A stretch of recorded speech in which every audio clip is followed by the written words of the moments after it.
Fala, amiga concurseira, amigo concurseiro, amigos aqui da loja no canal do YouTube. Tudo certinho? Professor Cleverton Cunha na área para comentar algumas questões da FCC de Direito Administrativo, direcionadas para ti que está se preparando para os concursos da Polícia Militar e do Corpo de Bombeiros Militar do Estado da Bahia. Um grande abraço, inclusive, para todos os meus amigos aí na Bahia. Certinho?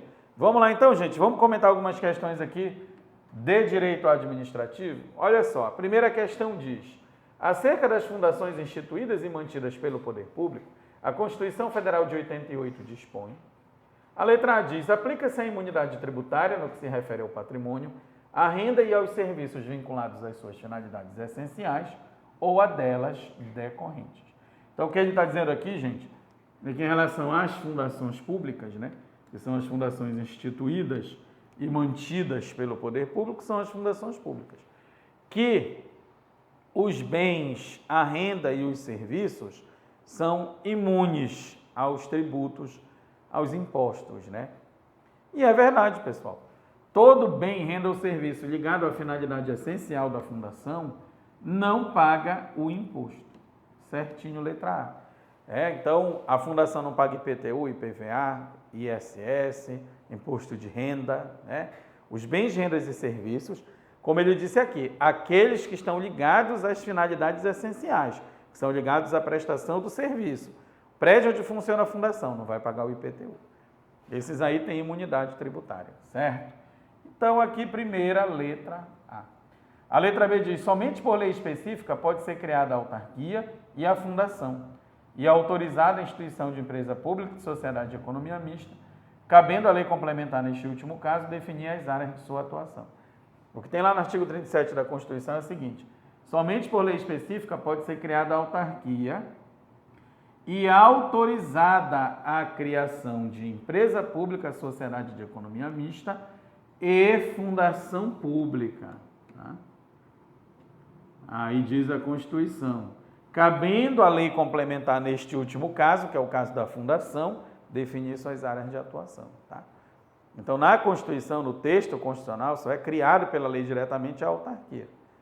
Certo? E a fundação pública é que tem essa exigência da Constituição, da criação de uma lei complementar que vai definir quais as áreas de atuação dela.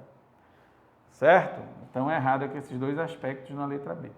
A letra C diz: a proibição de acumulação remunerada de cargos, empregos e funções públicas aplica-se apenas às fundações de direito público e não às de direito privado. Não existe isso, gente.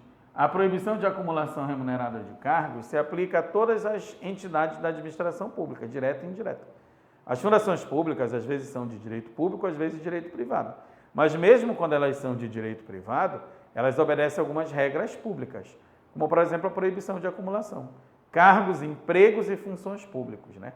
Não pode, em regra, acumular. Então, serve para as fundações também. Aí a letra D diz: o afastamento eleitoral previsto no artigo 38 da Constituição Federal não se aplica aos servidores públicos da administração fundacional. Se aplica sim. Não importa, inclusive, qual é o tipo de fundação. Se é uma fundação pública, o seu servidor, seja ele seletista ou estatutário, ele tem o poder de se afastar, né? Ele tem o direito de se afastar para exercer o mandato eletivo. Ele foi eleito prefeito, vereador, deputado, governador, seja lá o que for. Certo? Então, se aplica assim. E a letra E diz: compete ao Tribunal de Contas julgar as contas dos administradores e demais responsáveis por dinheiros, bens e valores públicos da administração direta e indireta, excluídas as fundações, que possuem um conselho fiscal para esse fim. Se é uma fundação pública, gente, o Tribunal de Contas vai sim julgar as contas dessa fundação. Tá? Porque todo mundo da administração pública se submete ao controle do Tribunal de Contas. Ele é um órgão de controle administrativo e financeiro, né? Então, erradas aqui a C, a D e a E, né? Vamos para a segunda. A organização administrativa pode implicar desconcentração e descentralização.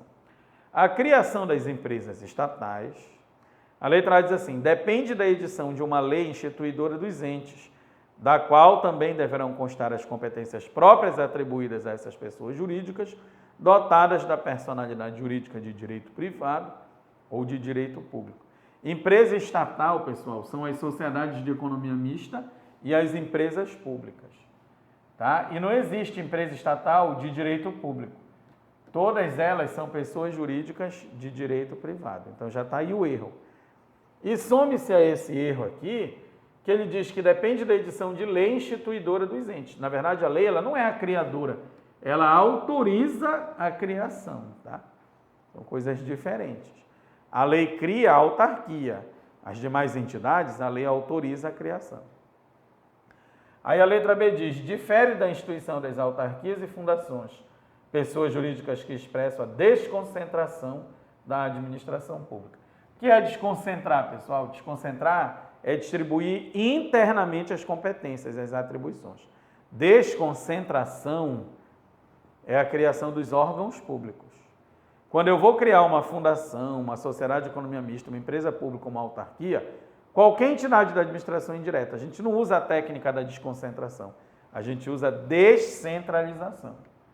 Então, pensa na seguinte forma, 5 moradores numa casa, cada um ficou com uma tarefa, um lava roupa, o outro lava louça, o outro arruma a casa, o outro cozinha, né? O outro faz a limpeza, certo? Então, a gente tem lá 5 moradores na mesma casa, significa dizer que a tarefa está desconcentrada, mas todo mundo mora na mesma casa.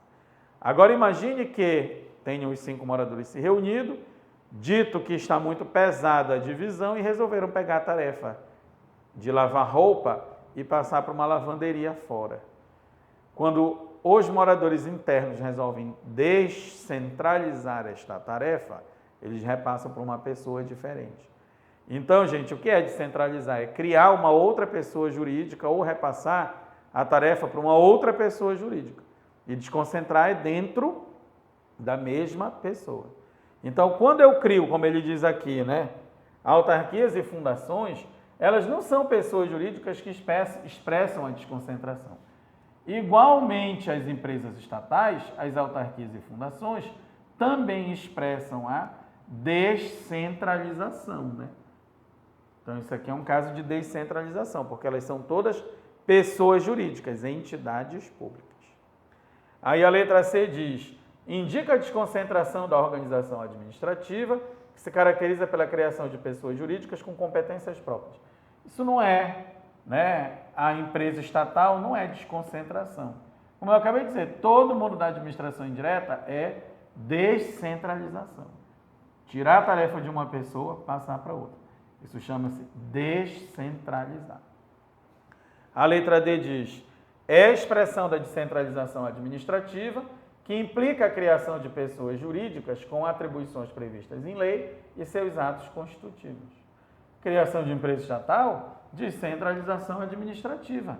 O que é isso? Criar pessoas jurídicas que têm as atribuições previstas na lei e nos seus atos de criação. Perfeito, letra D de dado. Né? Porque a letra E diz, e de outras pessoas jurídicas com personalidade jurídica de direito público, configura uma forma híbrida de organização administrativa. As empresas estatais têm personalidade jurídica de direito público? Não, não tem não. Empresa estatal é pessoa jurídica de direito privado, certo? Quem é de direito público? As autarquias e algumas fundações. Então, aqui a letra D na segunda questão. A terceira questão diz assim, a solicitação de expedição de passaporte para quem deseja realizar uma viagem internacional deve ser feita perante o departamento competente, que é um órgão da União Federal. Então, olha o que ele está dizendo aqui. O cara vai tirar passaporte, a gente sabe que é na Polícia Federal, né? Mas ele está te dando a informação importante para responder a questão. Ele está dizendo que é um órgão da União Federal. Se é um órgão público da União, ele é a administração direta, porque ele é o departamento interno do ente federativo União. Aí a letra A diz assim, compondo a administração pública indireta, já está errado. Que a indireta, né, seriam as autarquias, fundações e empresas estatais. Ele está falando de um órgão da União, então isso é direta. E órgão não tem personalidade própria, tá? Ele é despersonalizado. Quem tem personalidade é o ente federativo. A letra B diz, compondo a administração direta e possui personalidade própria. Está aqui o erro. O órgão não tem personalidade própria. Então ele é da direta, mas ele não tem personalidade própria. A letra C diz compondo a administração direta, não possuindo personalidade jurídica própria. Aí sim, letra C. Né? Aí sim. Órgão público do ente federativo, dentro do ente, é a administração direta, sem personalidade. A D errada, dizendo que é indireta, né? E a E errada também, dizendo que não é nem da direta nem da indireta. É a Polícia Federal, gente. A Polícia Federal, sendo um órgão da União, ele é a administração direta da União, tá? É a administração direta, sem personalidade jurídica própria. Beleza? Tranquilo? Vamos para a quarta. O Poder Executivo Federal editou um decreto contendo as seguintes prescrições. 1. Fica criado o Ministério da Juventude, dedicado a elaborar e implementar políticas públicas destinadas à população jovem do país.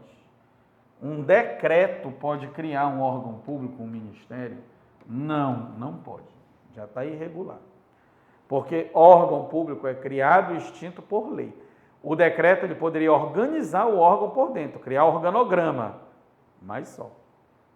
Tá? Aí a 2 diz, ficam extintos os cargos vagos existentes na autarquia X na data de entrada em vigor deste decreto. Aí tudo bem, o decreto ele pode extinguir um cargo vago.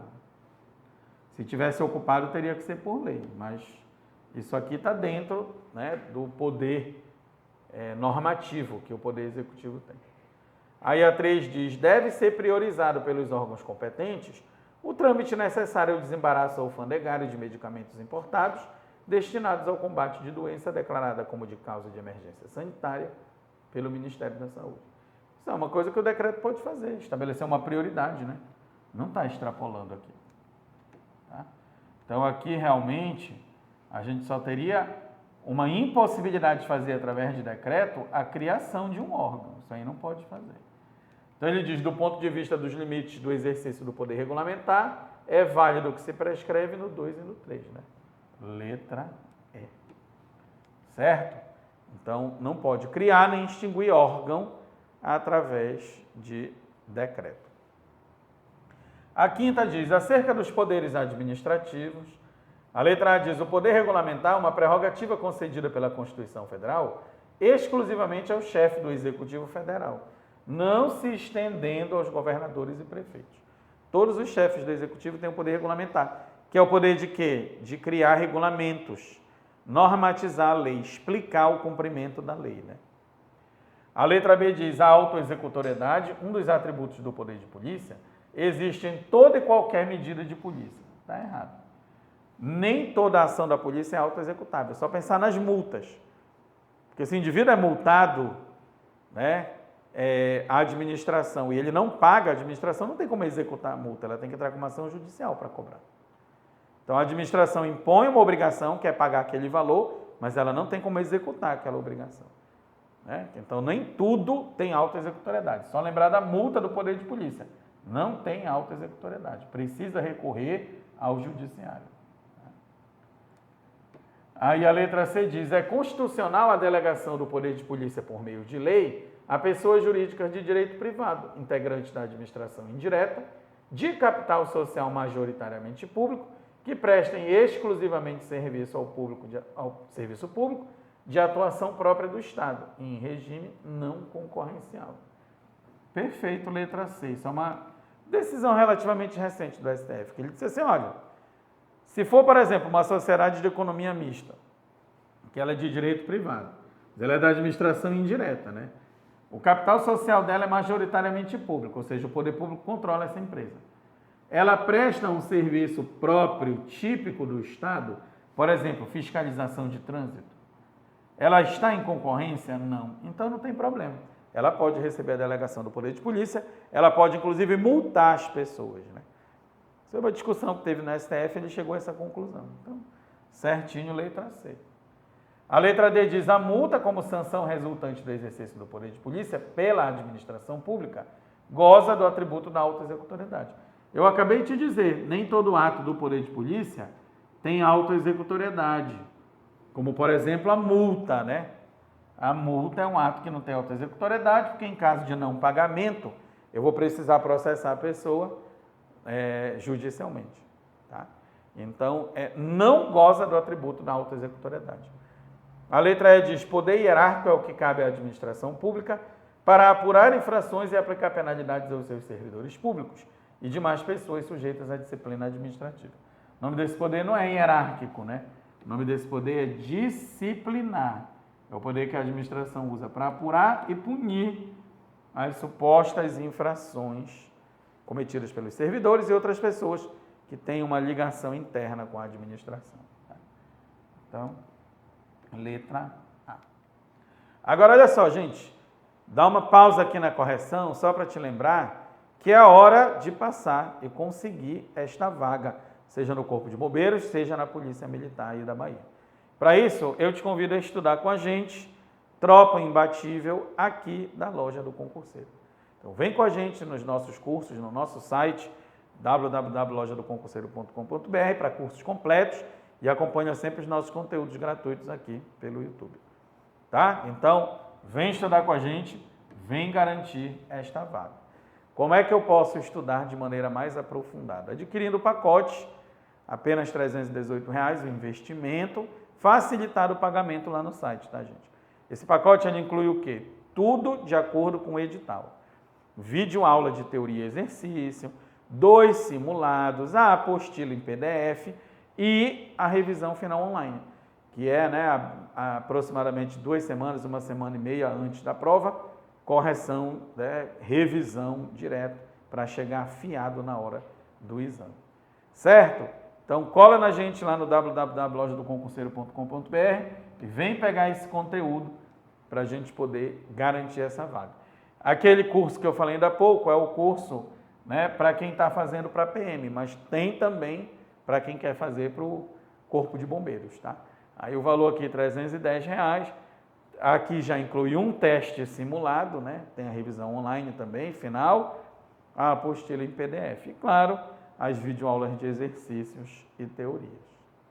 Beleza? Então, cola na gente lá e vamos buscar essa vaga. Vamos comentar mais algumas questões aqui? A sexta diz assim: como decorrência do exercício regular do poder de polícia, a administração está autorizada. Ele quer saber o que a administração pode fazer quando ela usa o poder de polícia. A letra A diz assim: exigir o pagamento pela concessão de um alvará para o funcionamento do estabelecimento comercial. Pode, gente. Se eu vou pedir lá um alvará, que é uma licença de funcionamento, né? Eu tenho que pagar as taxas. O poder de polícia, ele gera taxa. É plenamente aceitável. Certinho, letra A. Desapropriar a terra improdutiva. Isso não é o poder de polícia, né? Isso já é um poder maior do Estado aí. Cobrar emolumentos pela expedição de certidão.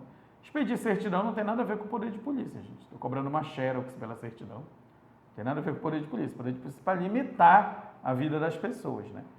Mas de desafastar um servidor que possa influir na apuração dos fatos no processo administrativo, isso aqui já não é poder de polícia, é poder disciplinar. Eu afasto o servidor para poder investigar melhor a conduta, né? E ordenar a prisão do cidadão por crime de desacato. Não, gente. O poder de polícia não ordena a prisão. Quem manda prender é o judiciário, certo? Então as pessoas confundem o poder de polícia com a atividade policial de prender bandido.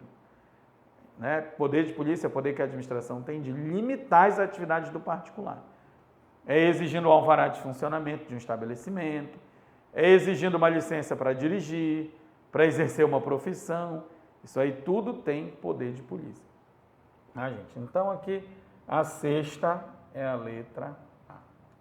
Beleza? A sétima diz: uma autoridade pública assinou um ato administrativo no dia 1º de abril, sendo que no mesmo dia, edição do Diário Oficial publicou sua exoneração a partir daquela data.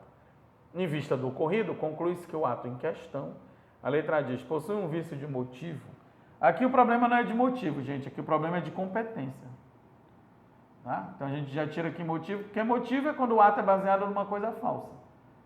O problema não é esse. Finalidade é se o ato tiver sido praticado para atender algum tipo de interesse diferente da lei, para atender um interesse particular, por exemplo, da autoridade. Não é isso que está dizendo aqui. Só está dizendo que ele assinou um documento e ele foi exonerado. Naquele dia ele não poderia ter assinado. Por quê? Porque ele não era mais competente. Mas também não é o fim do mundo, porque o vício de competência, ele permite aquilo que a gente chama de convalidação. O que é convalidar? Consertar. Como é que a gente consertaria isso? Chamaria a autoridade competente para ratificar o ato, assinar embaixo o ato. Tá? Mas a priori seria um vício, um defeito na competência. Competência é aquela atribuição que todo mundo tem, que está prevista na lei. Então, eu, na condição de agente público, só posso fazer aquilo para que eu tenho competência. A D diz, não possui vício, pois a exoneração só produz efeito no dia seguinte. Não tem nada a ver. Entrou em vigor naquele dia, está dizendo que ele está exonerado a partir daquele dia. E a letra E diz que possui um vício de forma, que impede a convalidação. Um vício de forma se, por exemplo, eu não tivesse publicado a exoneração, eu tivesse feito a exoneração de boca. Não é dessa forma que a gente faz, a gente tem que publicar o ato. Certo? Então aqui o problema é na competência, mas dá para consertar. Letra C. A oitava diz assim, sobre os atos administrativos em espécie, a letra A diz, visto é o ato unilateral e vinculado pelo qual a administração reconhece a legalidade de um ato jurídico administrativo. Isso não é o visto, não. Tá? É a homologação, que a autoridade reconhece que está tudo ok, tudo certo, ela homologa, né? Aí a letra B diz, a admissão é um ato bilateral e vinculado, pelo qual a administração reconhece ao particular que preenche os requisitos legais o direito à prestação de um serviço público. Quase, não é bilateral.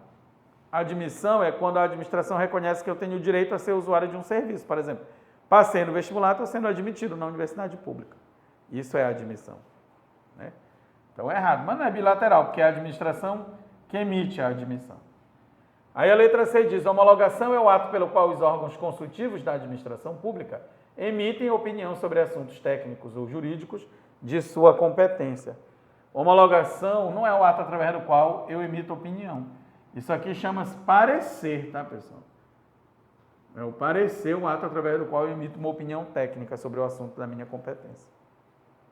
A letra D diz, a aprovação é um ato bilateral e vinculado, pelo qual se exerce o controle a priori ou a posteriori do ato administrativo. Gente, nenhum dos atos administrativos, né, esses aprovação, homologação, visto, nada disso é bilateral, porque bilateral é contrato. Né, só posso falar de bilateralidade se for um contrato. Esses outros atos são todos unilaterais. Aí a aprovação é isso mesmo, a gente exerce um controle, por exemplo, tem que executar um serviço, tem a ordem de serviço, tem que ser aprovado primeiro, né? Então a aprovação pode ser para controlar, né, uma determinada atividade. E normalmente é a priori, é antes, né? Verifica-se antes, diferente da homologação, que é sempre posterior. E a letra E diz assim, licença é o ato unilateral e vinculado pelo qual a administração faculta aquele que preenche os requisitos legais o exercício de uma atividade. Aí sim, licença para dirigir, construir, exercer a profissão, isso aí é licença. A administração faculta para o interessado para que ele execute a ação. Né? Basta para isso que a pessoa tenha os requisitos que a lei exigiu. Tá? Aí a 9ª. O Poder Judiciário pode anular os atos administrativos em razão apenas da sua inconveniência ou inoportunidade. Um ato inconveniente ou inoportuno, ele não é anulado, ele é revogado. Então, isso aqui é um caso de revogação. A letra B diz ilegalidade e ou inoportunidade. Só ilegalidade, inoportunidade é revogação. Ilegalidade ou inconveniência? Inconveniência é revogação. Anulou, falou em anulação, é porque nós estamos falando de ilegalidade. Tem alguma coisa irregular. Aí aqui ele junta os três, inconveniência, inoportunidade ou inconveniência. O ato é inconveniente, é inoportuno, eu revogo. Por exemplo, eu autorizei tuas férias para o mês que vem. Aí, de repente, veio a pandemia, tu és profissional da saúde, eu vou revogar tuas férias, porque não é a melhor oportunidade agora. Isso que é a revogação, quando algo é inconveniente e inoportuno. Então, a 9ª é a letra D de dado. E a 10ª diz, em relação aos agentes públicos, é correto afirmar que, letra A, particulares em colaboração com o poder público, são pessoas físicas que prestam serviços ao Estado, necessariamente mediante remuneração, embora sem vínculo empregatício. Vou te dar um exemplo de particular em colaboração com o poder público. Mesário eleitoral, ele recebe alguma coisa? Não. Particular em colaboração com o poder público, normalmente não está recebendo, né? Então, poderia até ter alguma remuneração, dependendo da atividade, mas não é necessariamente. Né? A letra B diz: os servidores estatutários se submetem a um regime jurídico legal estabelecido pela respectiva unidade da federação. Verdade, gente, todo mundo que é estatutário, tem um cargo público, é regido pelo RJU, né? E aí cada unidade da federação, município, estado, união, DF, tem o seu RJU diferente. O RJU é a lei dos servidores estatutários daquela esfera da federação. Significa regime jurídico único, né? Então todo mundo que é estatutário é submetido a esse regime jurídico na lei. Perfeito, letra B. A letra C está errada porque diz que os titulares de cargo vitalício só perdem o cargo por sentença judicial transitada em julgado ou por meio de processo administrativo disciplinar. Parou por aqui. Quem é vitalício, que são os membros de poder do Ministério Público e do Tribunal de Contas, não perde o cargo por processo administrativo disciplinar, só por sentença transitada em julgado. Então, se o juiz cometeu um crime, por exemplo, para ele perder o cargo, só ele sendo julgado pelo judiciário. Processo administrativo não tem o poder de demitir o juiz quando ele é vitalício. Os juízes, promotores, quem é concursado fica vitalício depois de 2 anos de exercício. Tá? Aí a letra D diz: servidores temporários não são considerados agentes públicos. Claro que são. São da categoria servidores, né? Isso que é o nome aqui, servidor temporário. Então, são agentes públicos, sim. E a letra E diz: os empregados públicos são agentes contratados sob o regime da legislação trabalhista. Aí é verdade, porque empregado público é seletista, né? CLT. Galera que trabalha no Banco do Brasil, na Caixa Econômica, nas empresas estatais. Mas eles não ocupam cargo público, gente. Quem ocupa cargo público é o estatutário. O empregado público, ele tem um emprego público, não um cargo público. Tá? Então, erradas as 3. Tranquilidade. Achou difícil, mas vai estudando, vai melhorando. Depois vai ver que isso aqui vai ficar mamão com açúcar. E na prova vai arrebentar, com certeza. Beleza? Continua aqui com a gente, pegando as nossas dicas no canal e se inscreve lá no nosso curso completo, vai garantir essa vaga. Um grande abraço, bons estudos e até a próxima.